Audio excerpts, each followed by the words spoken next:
RGTI stock analysis. This is for next week and onward. Is it a buy or not? Watch this 1 minute video till the end to find out.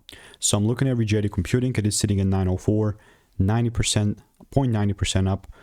I'm mainly focused kind of on the higher time frame chart, which is just so biased. I mean, for me, I'm still looking to take things up, and without it actually coming down and showing me this double break, me buying is just not going to be an option. I mean, barely going to scratch the surface. So, I mean, this is why I'm saying that, yeah, I've gotten this break, but without this confirmation, it's like it's nothing. It's nothing, because I know like a lot of people are going to try and force any movement that there is. What I'm going to do, yo, is to stick to my stuff, my strategy that I've tested for 37,000 videos. I mean, having done a lot of videos, and I'll see if I come here. Yeah, RGTI, man, just so many receipts as well. So let me know what is your 2 cents on this. And if you want to make more money trading in a simple and lean way, click the first link in the description. That's a free newsletter. Goodbye.